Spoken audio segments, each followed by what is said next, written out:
প্রতি বছর লক্ষ লক্ষ মুসলমান একটি কাজ করেন। তারা ছুরি হাতে তুলে নেন, তারা পশু কোরবান করেন, রক্ত ঝরে মাটিতে। কিন্তু এই রক্তের পেছনে কোনো হিংসা নেই, নেই কোনো বর্বরতা।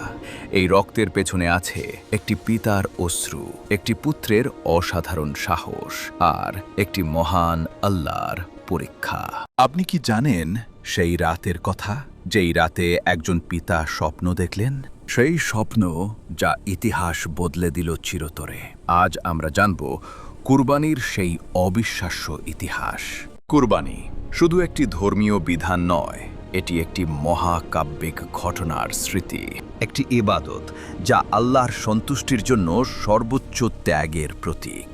ইসলামের ইতিহাসে এমন কিছু মুহূর্ত আছে যা পড়লে হৃদয় কেঁপে ওঠে, যা শুনলে চোখে জল আসে। এই কুরবানির ঘটনা তেমনই একটি মুহূর্ত। প্রায় 4000 বছর আগে আরবের মরুভূমিতে এমন একটি ঘটনা ঘটেছিল যা কিয়ামত পর্যন্ত মুসলিম জাতি স্মরণ করে আসবে। আসুন সেই ঘটনার গভীরে যাই। একজন নবীর জীবন। ইব্রাহিম আলাইহিসসালাম মক্কা থেকে দূরে এক নির্জন মরুভূমিতে একজন বৃদ্ধ মানুষ রাতের অন্ধকারে বসে আছেন। তার নাম ইব্রাহিম ইবন আজার। তিনি আল্লাহর খলিলুল্লাহ, আল্লাহর ঘনিষ্ঠ বন্ধু। সারা জীবন তিনি একটি চেয়েছিলেন, আল্লাহর সন্তুষ্টি। মূর্তি পূজার বিরুদ্ধে দাঁড়িয়েছিলেন, আগুনে নিক্ষিপ্ত হয়েছিলেন, স্ত্রী ও শিশুপুত্রকে মক্কার শুষ্ক মরুভূমিতে একা ছেড়ে এসেছিলেন আল্লাহর আদেশে। এতদিন পর বৃদ্ধ বয়সে আল্লাহ তাকে একটি পুত্র দিলেন। সেই পুত্রের নাম ইসমাইল। হাজেরা আলাইহিসসালামের গর্ভে জন্ম নেওয়া সেই সন্তান ছিলেন ইব্রাহিম আলাইহিসসালামের আলোর টুকরো, বার্ধক্যের সঙ্গী, হৃদয়ের সবচেয়ে প্রিয় মানুষ। সেই রাতের স্বপ্ন, যে স্বপ্ন ইতিহাস বদলে দিল। জিলহজ মাস, আরবের আকাশে তারারা ঝলমল করছে। ইব্রাহিম আলাইহিসসালাম ঘুমিয়ে পড়লেন। তখন তিনি একটি স্বপ্ন দেখলেন। স্বপ্নে দেখলেন তিনি তার প্রিয় পুত্র ইসমাইলকে জবাই করছেন। ঘুম ভেঙে গেল, বুকের ভেতর ঝড় উঠল। কিন্তু নবীদের স্বপ্ন ওহীর মতো, এটি আল্লাহর আদেশ। পরের রাতেও সেই একই স্বপ্ন, তৃতীয় রাতেও। ইব্রাহিম আলাইহিসসালাম বুঝলেন আল্লাহ তাকে পরীক্ষা করছেন, সবচেয়ে কঠিন পরীক্ষা। তার সবচেয়ে প্রিয় সম্পদ, তার একমাত্র পুত্রকে আল্লাহর পথে কোরবান করতে হবে। আল্লাহ তাআলা কুরআনে বলেছেন, রব্বি হাবলি মিনাস সলিহিন, হে আমার রব, আমাকে একজন নেক সন্তান দান করো। সূরা আস-সাফফাত আয়াত 100।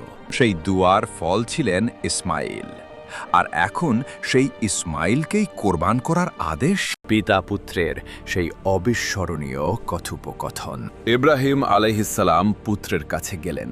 মুখ থেকে কথা বের হচ্ছে না, তবু বললেন, হে আমার প্রিয় পুত্র, আমি স্বপ্নে দেখেছি যে তোমাকে জবাই করছি।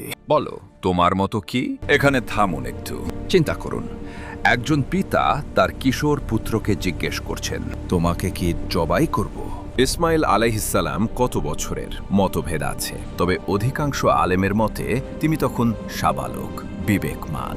ইসমাইল আলাইহিসসালাম একটুও দ্বিধা করলেন না। কুরআন তার উত্তর ধরে রেখেছে চিরকালের জন্য। হে আমার পিতা, আপনাকে যা আদেশ করা হয়েছে তা করুন। ইনশাআল্লাহ আপনি আমাকে ধৈর্যশীলদের মধ্যে পাবেন। সূরা আস-সাফফাত আয়াত 102। সুবহানাল্লাহ। কিশোর একটি ছেলে জীবনের সবচেয়ে ভয়াবহ মুহূর্তে বলছেন, ধৈর্যশীলদের মধ্যে পাবেন। এই সাহস কোথা থেকে আসে? ঈমান থেকে, একমাত্র ঈমান থেকে। মিনার পথে শয়তানের চেষ্টা ও পাথর নিক্ষেপ। দুজন মিলে রওনা হলেন মিনার দিকে। পিতার হাতে ছুরি, পুত্র নিজেই হাঁটছেন। শয়তান জানে এই ত্যাগ সফল হলে ইতিহাস পাল্টে যাবে। হাদিসের বর্ণনায় জানা যায়, শয়তান প্রথমে হাজেরা আলাইহিসসালামের কাছে গেল। বলল, তুমি জানো না কি হতে চলেছে? তোমার পুত্রকে জবাই করতে নিয়ে যাওয়া হচ্ছে। হাজেরা আলাইহিসসালাম বললেন, যদি আল্লাহর আদেশ হয় তাহলে মেনে নিতে রাজি। শয়তান তারপর ইব্রাহিম আলাইহিসসালামের কাছে গেল, তারপর ইসমাইল আলাইহিসসালামের কাছে। কিন্তু প্রতিবারই সে ব্যর্থ হল।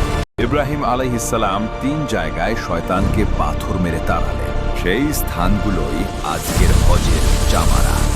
শয়তানকে পাথর নিক্ষেপের স্থান। প্রতি বছর হাজিরা সেই স্মৃতি পালন করে। সেই চূড়ান্ত মুহূর্ত, আল্লাহর মহিমা প্রকাশ মিনার পাথুরে মাটিতে। ইসমাইল আলাইহিসসালাম নিজে শুয়ে পড়লেন। ইব্রাহিম আলাইহিসসালামের হাতে ধারালো ছুরি। পিতার চোখ ভেজা, কিন্তু হাত কাঁপছে না, কারণ আল্লাহর আদেশ পালনে কোনো দ্বিধা নেই। ছুরি চালানো হলো, কিন্তু ছুরি কাটল না। ইসমাইল আলাইহিসসালামের গলায় কোনো আঁচড়ও লাগলো না। তখন আকাশ থেকে আওয়াজ এলো, হে ইব্রাহিম, তুমি স্বপ্নকে সত্যে পরিণত করেছ। আমি এভাবেই নেককারদের পুরস্কার দিই। সূরা আস-সাফফাত আয়াত 104 থেকে 105। এবং আল্লাহ তাআলা জান্নাত থেকে একটি বড় দুম্বা পাঠালেন। সেই দুম্বাই ইসমাইল আলাইহিসসালামের পরিবর্তে কোরবান হলো। আল্লাহ বললেন, এটি একটি মহান পরীক্ষা ছিল। সূরা আস-সাফফাত আয়াত 106। আর সেই ত্যাগের স্মরণেই আজও কিয়ামত পর্যন্ত মুসলিম জাতি কোরবানি দিয়ে আসবে। নৈতিক শিক্ষা ও আধুনিক জীবনে প্রাসঙ্গিকতা। কোরবানি শুধু একটি পশু জবাই নয়, কোরবানি হলো নিজের ভেতরের আমিত্বকে কোরবান করা। নিজের প্রবৃত্তি, লোভ, অহংকার এগুলোকে আল্লাহর সামনে সমর্পণ করা।